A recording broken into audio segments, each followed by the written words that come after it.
नमस्कार। आज हम लोग का क्लास होने वाला है फेक आई। फेक आई आप लोगों को सुनने में थोड़ा ओड लग रहा होगा, लेकिन ये फेक आई हम लिखे ही हैं। Fake I in the sense आप जो देखते हैं वो वास्तव में आपका आंख नहीं देखता है। आप जो देखना चाहते हैं वो आपका आंख नहीं देखता है, देखता कोई और है, ठीक है ना। और उसके हिसाब से आपका आई उस चीज को आपको दिखाता है ना, तो इसलिए यहाँ पे फेक आई है, ठीक है। ये जो है एक तरीके से ह्यूमन आई 10th का ह्यूमन आई का अच्छे तरीके से हम यहाँ पे एक्सप्लेन वे में पढ़ने वाले हैं, ठीक है। तो यहाँ पे फेक आई क्यों है, इसको हम बहुत ही अच्छे तरीके से भागवत गीता के ज्ञान योग 13वां अध्याय का पहले श्लोक से आज जानेंगे, ठीक है ना। तो कोशिश है आज यहाँ की कैसे करके विज्ञान और जो शास्त्र में दिया हुआ ज्ञान है उसको कैसे अटैच करके इस पूरे मोह जाल को हम भेज सके, है ना। इस पूरे संसार के जो एक तरीके से संसारी चीज हमको दिखाई दे रहा है उसको क्या कर सके हम प्रतिच्छेद कर सके, है ना। उसको एक तरीके से खंडित कर सके ताकि हमको जो असली खुशी है, असली आनंद है उसके प्रति अग्रसर हो सके, है ना। तो पढ़ाई का मतलब ही यही होना चाहिए कि प्योर हैप्पीनेस की तरफ बढ़ना, है ना, प्योर हैप्पीनेस की तरफ बढ़ना। अगर ऐसा नहीं हो रहा है तो पढ़ के फायदा क्या फिर। तो ये चलिए आज हम आप लोग को कैसे प्योर हैप्पीनेस की तरफ जाते हैं उसका थोड़ा सा प्रोसीजर बताने वाले, ठीक है। तो चलिए आइए मेरे साथ आइए। देखिए सबसे पहले फेक आई, ठीक है। फेक आई तो आई तो है यानी कि इंस्ट्रूमेंटल आई है, इन द सेंस एक यंत्र है जिसके द्वारा हम जो बाहरी जो जितना दुनिया है, बहिर्मुखी दुनिया है, इसको देखते हैं, है ना। अलग अलग कलर देखते हैं, अलग अलग शेप देखते हैं, है ना। तो आइए इसके बारे में आज अच्छे तरीके से पढ़ते हैं ना। चलिए मानव नेत्र शुरू करते हैं। तो सबसे पहले हम इसमें पढ़ना चाहेंगे ये जो स्ट्रक्चर देख रहे हैं आप ह्यूमन आई का, ये जो स्ट्रक्चर देख रहे हैं आप ह्यूमन आई का, इसमें सबसे पहले हम पढ़ना शुरू करेंगे कॉर्निया।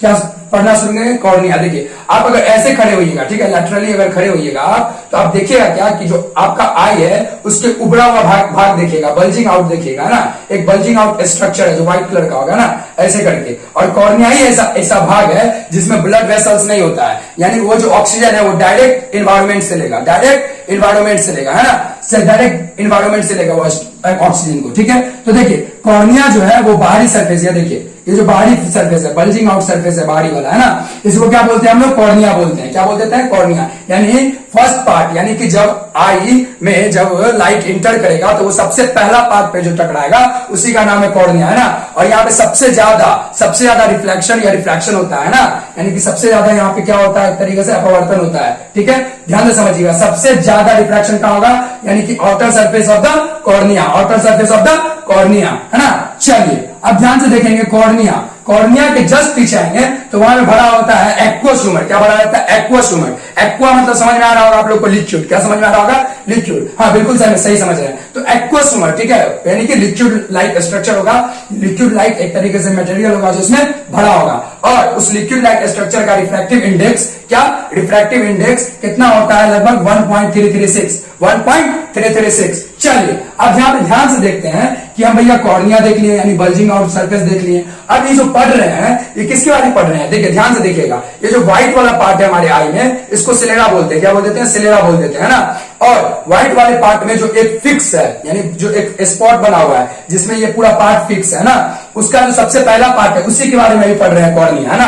तो आप लोग कंफ्यूज मत होइएगा कि अरे ये तो पूरा आई है, तो इस पूरा आई में कॉर्निया पूरे भरा हुआ है, नहीं। देखिए समझिए अच्छे से, सेलेरा जो पार्ट है, व्हाइट वाला जो पार्ट है, तो व्हाइट वाला पार्ट मूवेबल होता है। ध्यान से देखिए, व्हाइट वाला पार्ट मूवेबल होता है, ना कि एक तरीके से बोलना है कॉर्निया वाला पार्ट। यानी कॉर्निया सिलेरा में फिक्स है, कॉर्निया जो सिलेरा में व्हाइट वाला स्ट्रक्चर में फिक्स है, एक जगह पे फिक्स है ना। और मूव कौन करता है? सिलेरा मूव करता है, ना कि कॉर्निया। अब समझ में आ गया होगा आप लोग, कॉन्सेप्ट क्लियर हो गया होगा सर। खैर चलिए आइए आ जाइए, देखिए ध्यान से देखेंगे आइरिस क्या होता है कॉर्निया के बाद। अब आइरिस क्या होता है? ये वाला जो स्ट्रक्चर देख रहे हैं आप लोग, देखिए ये वाला जो स्ट्रक्चर देख रहे हैं, देखिए ये वाला जो स्ट्रक्चर देख रहे हैं इसी का नाम आइरिस है। आप ध्यान से समझते होंगे, देखते होंगे अरे अरे अरे उसका देखो बिल्ली वाला आंख है ना।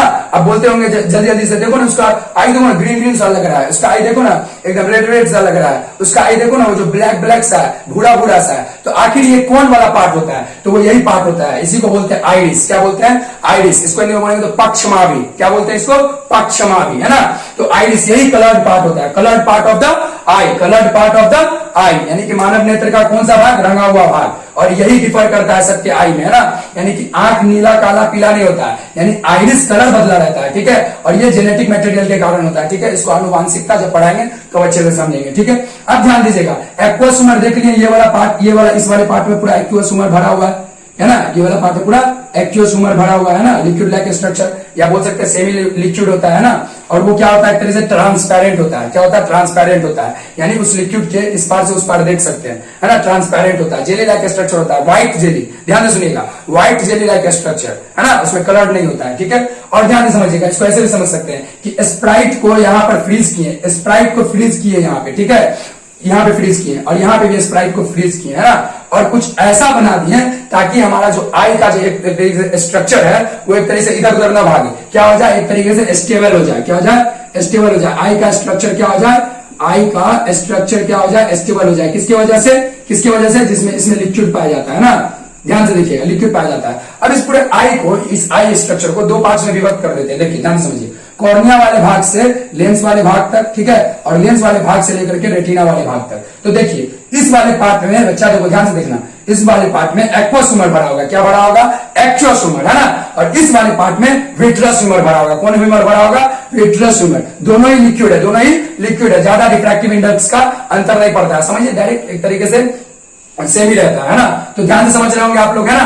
तो देखिए एक्वस ह्यूमर समझे, आइरिस समझे कि coloured part of the eye, है ना।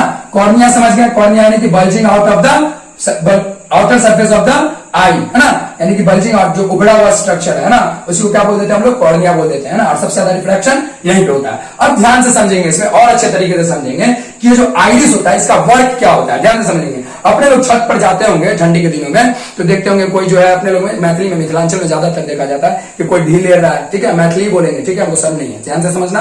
देखो तो ढील ले रहा है, कोई कुछ कर रहा है, ठीक है, और धूप में अपना एंजॉय कर रहा है, लेकिन जैसे ही वो आएगा घर में तो देखेगा अचानक से पूरा पूरा काला काला दिख रहा है, थोड़ा समय लगेगा उसको, ऐसे ऐसे करेगा, है ना, तब जाकर के क्लियर देख पाएगा। ऐसा क्यों होगा, ध्यान से समझिएगा।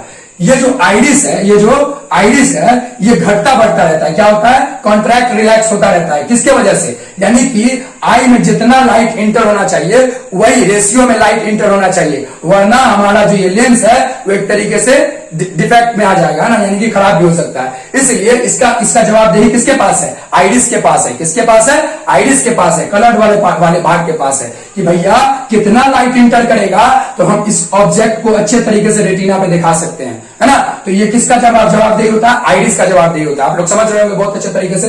तो ध्यान से देखिएगा कि बहुत ज्यादा लाइट से जैसे ही हम आए रूम में तो बहुत ज्यादा लाइट था, बहुत ज्यादा लाइट था, तो आइरिस क्या होगा, एकदम छुटकू सा, यानी कि यहाँ पर थोड़ा सा लाइट ही अंदर जाने देगा, क्योंकि छत पे ज्यादा लाइट था। लेकिन जैसे ठंडी के दिनों में हम घर में आए, ठीक है ना, तो जल्दी जल्दी लाइट तो इंटर नहीं करेगा, थोड़ा समय लगेगा इसको एडजस्ट होने में। तो एडजस्ट होने में थोड़ा समय लगेगा, तो हम लोग ऐसे ऐसे करने लगते हैं। तो जैसे ही एडजस्ट होता है तो फिर आई ओपन करते हैं, तो अंधेरे रूम में भी कुछ कुछ सामान सब अच्छे तरीके से दिखाई देने लगता है। आप लोग समझ गए होंगे, ठीक है। यानी जब ब्राइट लाइट होगा तो क्या होगा, जो एक तरीके से स्पेस देख रहे हैं बीच में, जिसको पुतली बोलते हैं और इंग्लिश में बोलते हैं पुपिल। क्या बोलते हैं, पुपिल, है ना। तो ये क्या कर देगा, एकदम छोटा कर देगा ब्राइट लाइट में। और जैसे डिम लाइट आएगा, डिम लाइट आएगा तो क्या करेगा, ज्यादा लाइट का जरूरत पड़ेगा, है ना, ज्यादा लाइट का जरूरत पड़ेगा तो क्या करेगा, आइरिस जो है थोड़ा सा मतलब एक तरीके से दोनों तरफ ऊपर की ओर भाग जाएगा, ठीक है, समझ गए होंगे आप लोग। चलिए अब ध्यान से देखते हैं इसका ये वाला स्ट्रक्चर, ये जो पुपिल के बाद यानी पुतली जो है, यानी कि बीच वाला जो भाग है जहां से लाइट क्या करेगा, इंटर करता है, लाइट क्या करता है, इंटर करता है आई में, है ना, यही वो भाग है, ठीक है। और इस बीच में से कितना लाइट इंटर होना चाहिए, ये जवाबदेही आइरिस के पास है, ये जवाबदेही आइरिस के पास है। अब ध्यान से समझिएगा बच्चा लोग, देखिए ये जो लेंस है, ये जो लेंस है, तो लेंस आप लोग पढ़े होंगे फाइबर का होता है ना, ग्लास का होता है। तो आप खुद सोचिए कि आंख वाला जो आई होगा, आई का लेंस होगा, वो फाइबर का हो सकता है या ग्लास का हो सकता है, वो किस चीज का होगा, ध्यान से सुनिएगा अच्छे से। वो क्या होगा, क्रिस्टलाइन लेंस होगा जरूर, है ना, ट्रांसपेरेंट लेंस होगा जरूर, लेकिन कैसा वाला होगा, मसल फाइबर से बना होगा। किस फाइबर से बना होगा, मसल फाइबर से। और वैसे बता दें कि ये प्रोटीन से बना होता है। क्या चीज से बना होता है, प्रोटीन से बना होता है, ध्यान से समझिएगा, ठीक है। और कैसा बिहेव करता है, ये कॉन्वेक्स लेंस के जैसा। कैसा बिहेव करता है, कॉन्वेक्स लेंस के जैसा, है ना। और इसका दोनों साइड ट्रांसपेरेंट होता है, ठीक है, और कॉन्वेक्स लेंस के जैसे बिहेव करता है ना। इसको उत्तल लेंस क्या बोलते हैं, इसको उत्तल लेंस, ठीक है। अब ध्यान से देखिएगा, इसमें हम कॉर्निया समझ गए, आइरिस समझ गए, एक्वस ह्यूमर समझ गए, पुपिल। देखिए ध्यान से, पुपिल पे थोड़ा और डिस्कशन कर लेते हैं और अच्छे तरीके से समझ लेते हैं इसको। देखिए जो पुपिल है, ये बाहर जो बीच वाला भाग देख रहे हैं, आइरिस के बीच वाला भाग, यानी जहां पर से जो है ये परमिशन देता है इतना लाइट अंदर जाओ, अभी इतना लाइट अंदर जाओ, फिर बोलता है अरे ज्यादा लाइट हो रहा है, चलो चलो लाइट चलो, बाहर चलो बाहर चलो बाहर चलो। तो यानी बोल सकते हैं एक तरीके से पहरेदार हुआ कि कितना लाइट अंदर जाएगा और कितना लाइट नहीं जाना है, ठीक है। उसका कौन रखवाला है, आइरिस। कौन है? आइरिस, पक्षमार्गी। ठीक है, अब ध्यान से देखिएगा, अच्छे से समझिएगा। ये ब्लाइंड एक तरीके बोल सकते हैं हॉलो होता है, यानी कि खाली होता है। ये जगह क्या होता है? एक तरीके से खाली होता है। क्या होता है? हॉलो होता है। ये वाला स्पेस देख रहे होंगे आप लोग, खाली होता है, हॉलो होता है ना। और उसके जस्ट पीछे क्या होता है? लेंस होता है। क्या होता है? लेंस होता है। क्या होता है? इसके जस्ट पीछे लेंस होता है। कौन लेंस होता है? बता दिया आप लोग को, मसल फाइबर से बना होता है ना। और कैसा लेंस? कॉन्वेक्स लेंस, उत्तल लेंस। ठीक है, अब ध्यान दीजिएगा, सिलेरी मसल क्या बोले अभी? Ciliary muscle. देखिए सिलेरी मसल, देखिए ऊपर वाला ये, ठीक है, क्या है? ऊपर वाला। जैसे अपने लोग देखे होंगे बच्चे लोग को कि एक घिरनी होता है, और उसको घिरनी को ऐसे ऐसे करके बचपन में कभी एकदम कॉन्ट्रैक्ट कर लिया, कभी रिलैक्स कर लिया, कभी कॉन्ट्रैक्ट कर लिया, कभी रिलैक्स कर लिया ना। तो समझ लीजिए ये जो तागा है, समझ लीजिए उस बच्चे का ही तागा है, और ये दोनों मान लीजिए आपका हाथ है ना, ये दोनों आपका हाथ है। तो ध्यान से समझिए, जब हमको जो है इस लेंस का फोकल लेंथ बढ़ाना होगा या घटाना होगा, ध्यान समझिएगा, यानी बढ़ाना होगा या घटाना होगा फोकल लेंथ। अच्छा, फोकल लेंथ क्यों घटाएंगे बढ़ाएंगे? यानी कि वस्तु अगर नजदीक रहेगा और वस्तु अगर दूर रहेगा तो फोकस लेंथ अगर एडजस्ट नहीं करेंगे तो अच्छे से इमेज रेटिना में बनेगा ही नहीं, इसलिए एडजस्ट करने की जरूरत है ना। तो यही एडजस्टमेंट इसमें कौन करेगा? सिलेरी मसल करेगा। और किस तार के मदद से? यानी किस वाले धागा की मदद से? सस्पेंसरी लिगामेंट धागा की मदद से। यानी कि ये जो थ्रेड लाइक स्ट्रक्चर है बच्चा, इसी को सस्पेंसरी लिगामेंट बोलते हैं। और ये वाला जो भाग देख रहे हो, ये वाला जो भाग देख रहे हो, इसी को सिलेरी मसल बोलते हैं, है ना, सिलेरी मसल। और इसके बाहर वाला भाग है ना, यानी कि हमारा देखो आई देख रहे हो बीच वाला भाग, और जैसे इसके इधर उधर जाओगे तो व्हाइट वाला पार्ट दिखना शुरू हो जाएगा। किसी का भी देखो व्हाइट ही होगा, ठीक है, तो व्हाइट वाला पार्ट दिखना शुरू हो जाएगा, है ना। तो यानी कि सिलेरा आ जाएगा, ठीक है, क्या आ जाएगा? सिलेरा। लेकिन सिलेरा से पीछे जो एक तरीके से लाइनिंग है, जो पैरीमीटर है, उसके अगर इर्द गिर्द देखें तो क्या बोले हम अभी कि सिलेरी मसल। क्या बोले? Ciliary muscle. यानी एडजस्ट करेगा ये, क्या, किस चीज को एडजस्ट करेगा? लेंस के फोकल लेंथ को। समझ गए होंगे आप लोग, ठीक है। और ये सस्पेंसरी लिगामेंट है ना, यानी बच्चा लोग जो धागा से खींचता रहता है तो समझ लीजिए बीच वाला लेंस है, ये सस्पेंसरी लिगामेंट है, और दोनों हाथ सिलेरी मसल है। आप लोग कनेक्ट कर पा रहे होंगे मेरे ख्याल से। चलिए आइए ध्यान दीजिएगा, देखिए सिलेरी मसल समझ गए, पुपिल समझ गए, सस्पेंसरी लिगामेंट भी समझ गए भैया, ठीक है। कॉन्वेक्स लेंस कैसा होता है वो भी समझ गए। अब ध्यान से समझिएगा एक चीज, जो लेंस मटेरियल बना होता है मसल फाइबर से, जो लेंस मटेरियल मसल्स फाइबर से बना होता है बच्चा, उसका भी तो कुछ रिफ्रैक्टिव इंडेक्स होगा। अरे रिफ्रैक्शन जो पढ़े होगे, अपवर्तन जो पढ़े होगे, उसमें रिफ्रैक्टिव इंडेक्स होता है ना जी, RI होता है, उसका फुल फॉर्म एक तरह से बोल सकते हैं एब्रिविएशन यानी शॉर्ट फॉर्म रिफ्रैक्टिव इंडेक्स का। तो जो लेंस का मटेरियल होगा तो उसका भी तो कुछ अपवर्तनांक होगा, है ना। तो उसका अपवर्तनांक कितना है? 1.396 1.3 बोल सकते हैं, 1.396, ठीक है। चलिए ध्यान से समझिए। अब ध्यान दीजिएगा कि विट्रस ह्यूमर और एक्वस ह्यूमर, ये दो प्रकार का ह्यूमर, एक तरह से लिक्विड पाया जाता है इस वाले पार्ट में, यानी कि फर्स्ट पार्ट में, यहां से यहां तक देखिए, समझिए अच्छे से, कॉर्निया से लेकर लेंस तक। एक्वस ह्यूमर भरा होगा, अरे समझो ना कि यहाँ पर स्प्राइट भरा होगा और यहाँ पे माजा भरा होगा। कलर पे मत जाना, माजा के कलर पे मत जाना, दोनों क्या होगा? ट्रांसपेरेंट ही होगा, दोनों क्या होगा? लिक्विड ट्रांसपेरेंट ही होगा और व्हाइट ही होगा, ठीक है। लेकिन हम समझाने के लिए बता रहे हैं, यहाँ पे माजा भरा हुआ है, यहाँ पे क्या भरा हुआ है? विट्रस ह्यूमर, है ना। तो एक्वस ह्यूमर और विट्रस ह्यूमर, ठीक है। लिक्विड देख लिए, partition of liquid in the human आई, ये देख लिए। अब ध्यान से समझिए बच्चा, रेटिना क्या होता है। देखिए आप लोग देखिए, ध्यान से समझिएगा, देखिए कभी पानी अगर कहीं पे फर्श पे गिरा हुआ है और उसके बगल में आईना है, और आईना पे आप मान लीजिए कोई कपड़ा रख दीजिए, तो आईना में जो है पानी का कुछ भी जो एक तरीके से मूवमेंट होगा वो आईना पे दिख पाएगा? नहीं दिख पाएगा। तो मान लीजिए जो पपनी बोलते हैं, आईलिड्स क्या बोलते हैं? पपनी। तो ये पपनी पर्दा हो गया, क्या हो गया? पर्दा हो गया। लेकिन जैसे ही इसको ओपन किए, है ना, तो देखिए ध्यान से समझिए, ये जो होता है, ये वाला जो पोर्शन देख रहे हैं, लाइट सेंसिटिव एरिया होता है, और इस पूरे में ऑप्टिकल फाइबर बिछा होता है। कौन सा फाइबर बिछा होता है? Optical fibre. यानी ये आईना के जैसे काम करता है। रेटिना क्या करता है? आईना के जैसे, मिरर के जैसे वर्क करता है ना।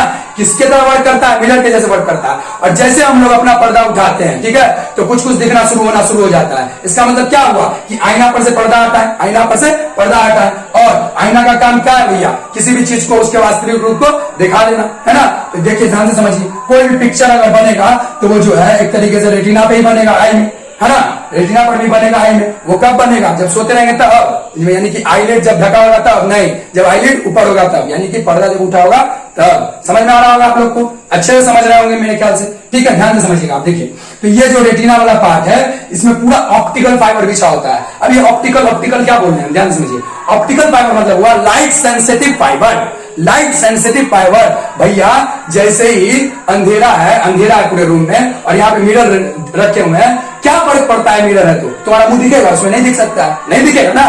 देखो अब जैसे ही लाइट आया तो मिरर में तुम्हारा मुंह दिखना शुरू हुआ। सेम प्रोसीजर यहाँ पे है, सेम प्रोसीजर यहाँ पे है कि जैसे ही लाइट आएगा, जैसे ही लाइट इंटर किया, यानी पुतली से जैसे ही लाइट इंटर किया है ना, तो जैसे ही इस पे लाइट पड़ा तो जितना भी बाहर में मेरा, मान लो यहाँ पे एक तरीके से मान लो कैमल था या मान लो कैट था, है ना, अलग अलग जीव था, है ना, अलग अलग पेड़ पौधा था बाहर में, तो जितना ऑब्जेक्ट था बाहर में टोटल का ऑब्जेक्ट का इमेज कहां बनाने लगना शुरू हो जाएगा, कहां बनना शुरू हो जाएगा, रेटिना पे, है ना।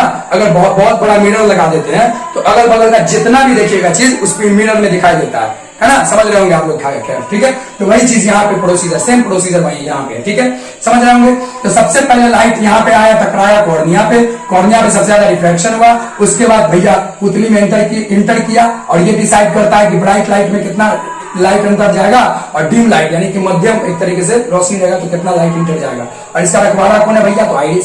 फिर जाकर के किससे टकराया, लेंस से। किससे टकराया, लेंस से। अब लेंस ये डिसाइड करेगा कि भैया ऑब्जेक्ट यहाँ पे रखा हुआ है, यहाँ पे रखा हुआ है, यानी कितना जो ऑब्जेक्ट है उस हिसाब से इसमें पावर ऑफ एकोमोडेशन होगा। अभी नया चीज क्या बोलती, पावर ऑफ एकोमोडेशन कोई नया चीज नहीं है, ध्यान से समझिए। देखिए सिलेरी मसल जो कॉन्ट्रैक्शन और रिलैक्सेशन करता है लेंस का, किस वजह से कि भैया ऑब्जेक्ट कहां पर है, ताकि उसका जो फोकल लेंथ एडजस्ट करके डायरेक्ट रेटिना पे डिस्टिंक्ट एंड क्लियर ऑब्जेक्ट बनाने के लिए, है ना। तो ध्यान से समझिएगा, इस वजह से जो है सस्पेंसरी लिगामेंट और सिलियरी मसल कोशिश करता है कि इसको उस तरीके से एडजस्ट कर दे कि इसका फोकल लेंथ ऐसे एडजस्ट हो जाए कि वो जाकर के डायरेक्टली दो रे ऑफ लाइट को कहां मीट करवा दे, रेटिना पे, और अच्छे से इमेज बन पाए। ठीक है, आप लोग क्लैरिटी के साथ समझ रहे होंगे और हम भी क्लियर है यहाँ पे पढ़ाने में। देखिए ध्यान समझिएगा, देखिए तो यहाँ पर आगे विट्रियस ट्यूमर समझ गए, रेटिना समझ गए होंगे आप लोग, ठीक है।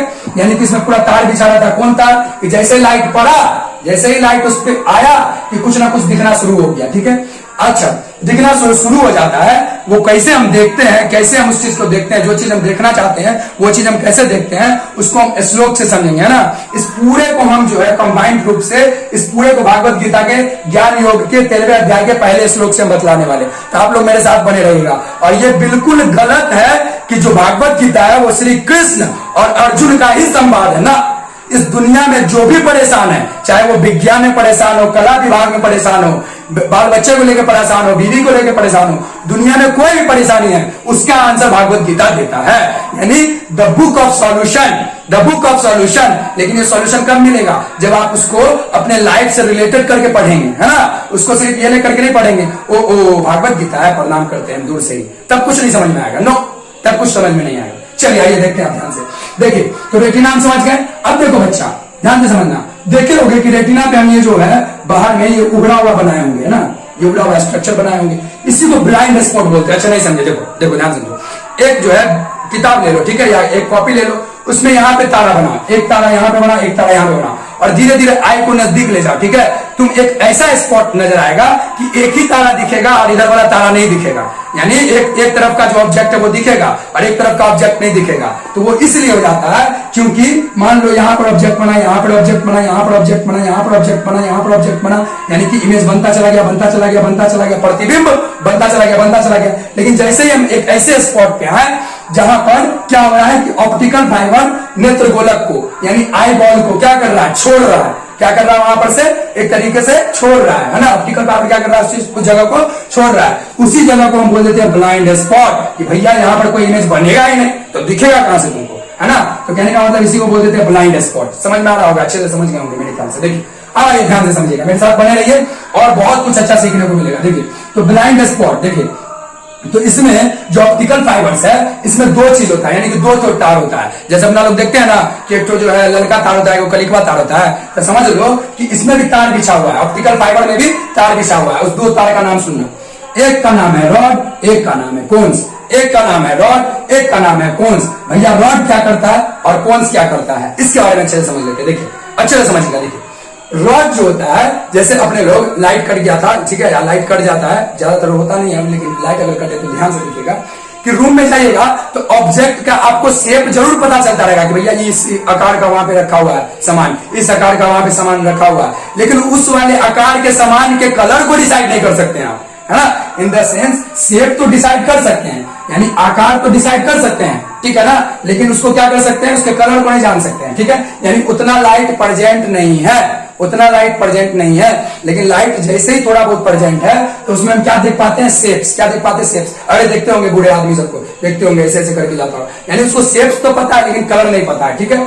अब ध्यान देखिएगा, अब कौन का क्या काम है, यानी हम बताए ना दो तार, एक रॉड एक कोन्स, तो कौन का क्या काम है, देखिए कोन्स में जो रॉड में जितना लाइट चाहिए शेप्स देखने के लिए, उससे जो है थोड़ा सा ज्यादा नहीं, हल्का सा ज्यादा, यानी उससे थोड़ा सा बोल सकते हैं मीडियम में कोन्स के लिए चाहिए। अगर किसी भी ऑब्जेक्ट को हमको अच्छे से उसका कलर जज करना है, उसका कलर पता करना है, तो उसके लिए भैया कोन्स का जो है अच्छा फंक्शन होना जरूरी है। और इसका अच्छा फंक्शन तभी हो सकता है जब proper amount of light present हो, जब proper amount of light present हो एनवायरमेंट में, ठीक है, जहां पर हम लोग देख रहे हैं, ठीक है, अच्छे से समझ गए होंगे मेरे ख्याल से, ठीक है। और जिसको कलर का या शेप जो अच्छे से नहीं दिखता है, कलर नहीं दिखता है, वो समझ लीजिएगा कि इसी के कुछ प्रॉब्लम के कारण, ठीक है, अच्छे से समझ लीजिएगा। चलो अब ध्यान दीजिएगा, ये दोनों क्या है, हम अभी बताए थे कि ये पूरा यानी फोटो सेंसिटिव नर्व से बिछा होता है। दो नर्व इसमें पढ़ा दिए, रॉड एंड कोन्स। रॉड का शेप देखने का, कोन्स का कलर देखने का किसी भी ऑब्जेक्ट का। इसमें कम लाइट का जरूरत पड़ता है, इसमें ज्यादा लाइट का जरूरत पड़ता है ना, समझ रहे होंगे आप लोग। अब ध्यान दीजिएगा कि इसको सेंस रिसेप्टर्स भी बोलते हैं, यानी इंद्रिया, क्या बोले, इंद्रिया, सेंस रिसेप्टर्स, क्या बोले, सेंस रिसेप्टर्स, है ना, यानी कि रिसीव करता है किसको, सेंस को, है ना। ध्यान से देखिएगा, अब यहां पे देखिएगा ऑप्टिकल फाइबर, क्या है, ऑप्टिकल फाइबर। तो इसी रॉड एंड कोन्स को जब आपस में सम्मिलित रूप से हम जब बोलते हैं ना, इसी को क्या बोल देते हैं हम लोग, ऑप्टिकल फाइबर, है ना, क्या बोल देते हैं, ऑप्टिकल फाइबर, है ना। ये दो प्रकार का होता है, बता दिए, रॉड एंड कोन्स।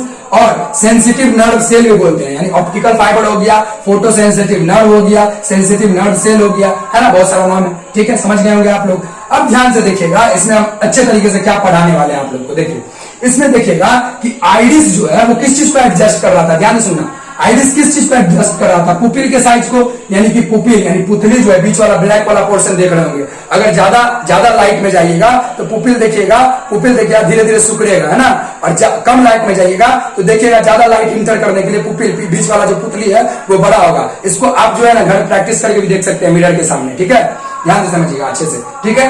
तो एडजस्टमेंट कौन सी किया या पुतली का, आइरिस। सिलेरी मसल किसका किया, लेंस का। कॉन्ट्रैक्शन एंड रिलैक्सेशन का जिम्मेवारी किसका है, सिलेरी मसल का। और कौन तार से मदद से, तो सस्पेंसरी लिगामेंट की मदद से। अब ध्यान से समझिएगा, जो लेंस है, जो यहाँ पे लेंस है, लेंस क्या करता है कि कोई भी रे ऑफ लाइट अगर आया, तो सबसे ज्यादा रिफ्रैक्शन तो हुआ कॉर्निया पे। तो ये क्या कर रहा है फिर, लेंस ये जो है ये क्या कर रहा है, तो ये क्या कर रहा है, दो रे ऑफ लाइट को इस तरीके से आपस में जो है इंटरसेक्ट करवा रहा है कि वो एग्जैक्टली जा करके क्लियरली जा करके कहां दोनों मिले, यहां रेटिना के किसी भी भाग पर, समझ में आ रहा होगा। अब ध्यान से समझने का कोशिश करते हैं कि भैया ये सब चीज तो समझ गए, है ना, इमेज भी बन गया, मतलब इमेज भी बन गया। तो अब समझने का कोशिश करते हैं कि प्रकृति, प्रतिबिंब का प्रकृति, यानी नेचर ऑफ द इमेज, की आई में जो इमेज बनता है वो कैसा होता है, ठीक है। अब ध्यान से समझेंगे, the nature of the image, यानी कि नेचर ऑफ द इमेज तो कैसा बनेगा, इन्वर्टेड, यानी कि जो वास्तविक प्रतिबिंब होगा वो जो रियल हुआ तो डायरेक्ट सिंपल सी बात है, इन्वर्टेड हो गया।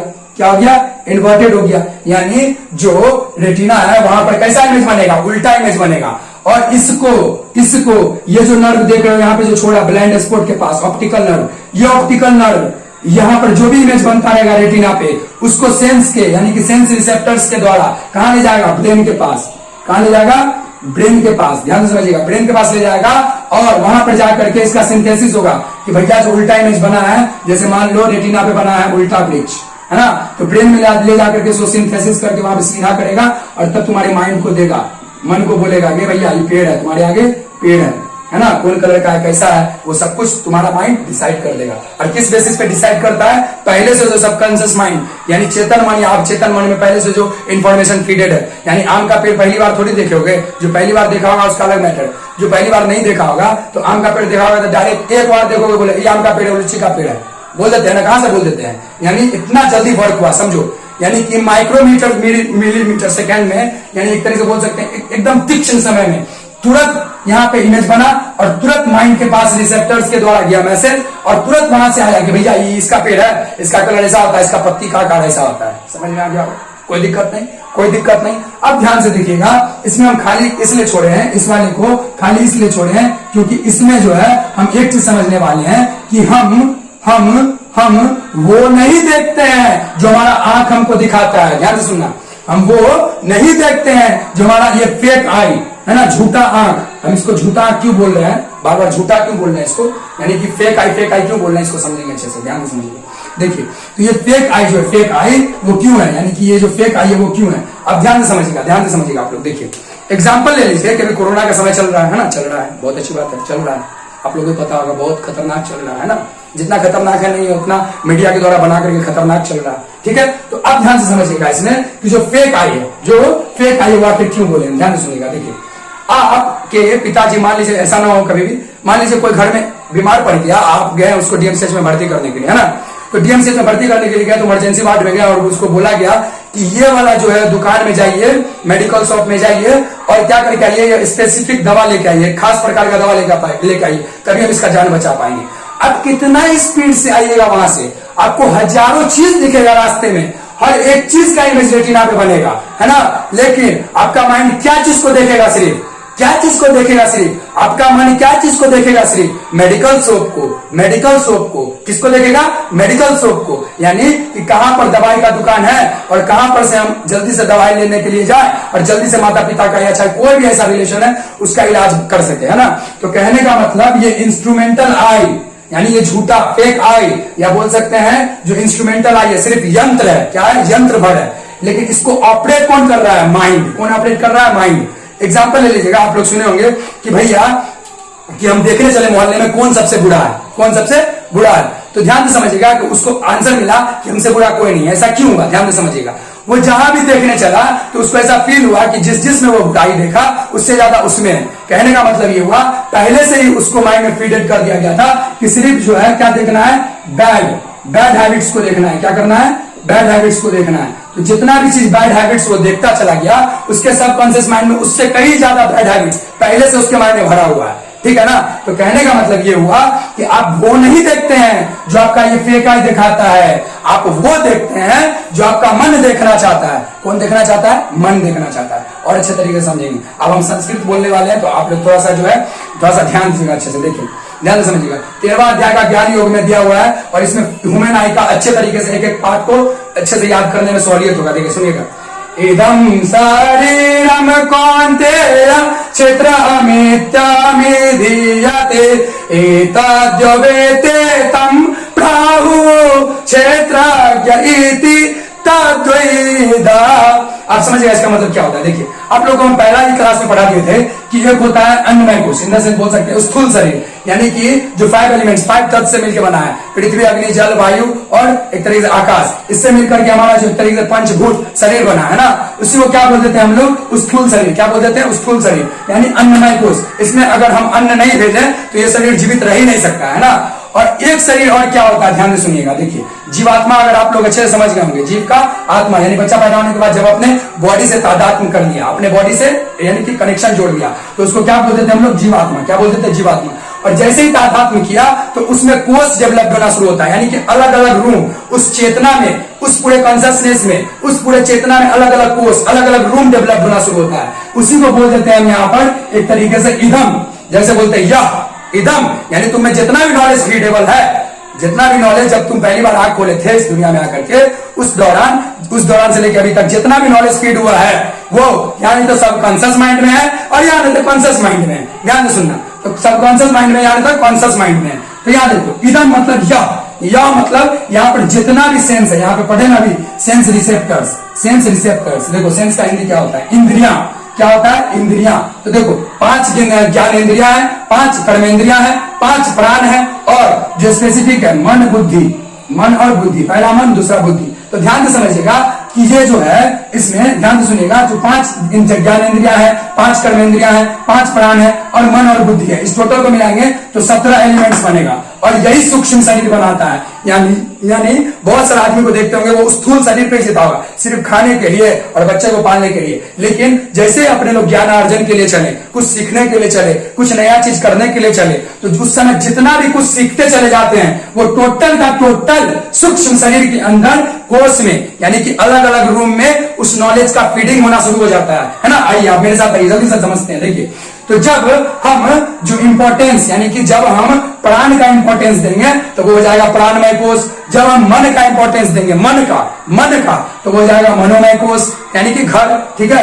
और जब हम बुद्धि को इंपॉर्टेंस देंगे, जैसे हम पढ़ा रहे हैं तो सबसे ज्यादा इंटेलेक्चुअल रूप से जगे हुए हैं, बुद्धि से भी क्या जगे हुए हैं। तो बुद्धि में जितना भरा हुआ है मेरे, है ना, वही जगह बोल रहे हैं। तो अभी हम किस वाले कोष में घुसे हुए हैं, किस वाले अपने सूक्ष्म शरीर के रूम में घुसे हुए हैं, तो विज्ञानमय कोष यानी कि विज्ञानी में पढ़ा रहे जी, तो उसको क्या बोलती है विज्ञानमय कोष।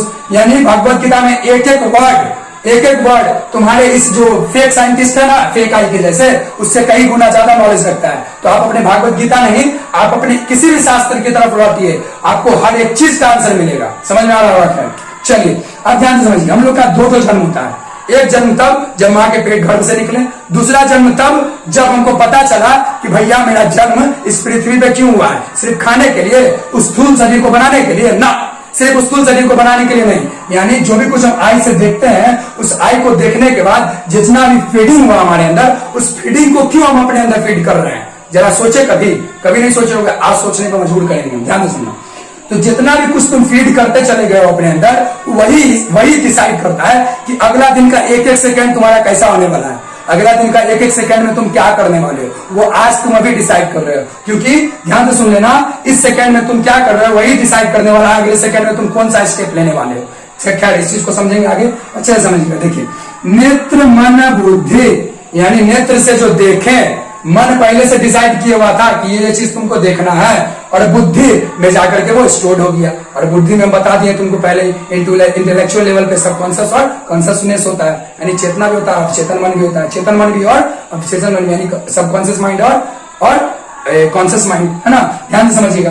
तो जो व्यूअर है, जो देखने वाला है, ये आंख नहीं देखता है, आंख के पीछे और कोई सूक्ष्म शरीर के रूप में बैठा हुआ है, वो देखता है आपको, है ना। तो ध्यान से समझिएगा, जो जीवात्मा है वही व्यूअर है। क्या है? व्यूअर है। यानी इसमें जो भी कुछ बन रहा है वो तुम्हारा आंख नहीं देख रहा है, वो ऑप्टिकल फाइबर के द्वारा ब्रेन में जा रहा है, और ब्रेन में जाने के बाद सूक्ष्म शरीर में जा रहा है, और सूक्ष्म शरीर में तुम क्या चीज देखे हो, किससे रिलेटेड देखे हो, उससे रिलेटेड उस घर में भेज देता है। अगर तुम प्राण में, यानी कि प्राण वाले स्तर पे देखे हो, प्राणमय कोष में जाएगा वो नॉलेज, मन वाले कोष में देखे हो, मनोमय कोष में जाएगा, और बुद्धि वाला कोष में देखे हो तो बुद्धि विज्ञानमय कोष में जाएगा, या बुद्धि कोष भी बोल सकते हैं उसको, ठीक है।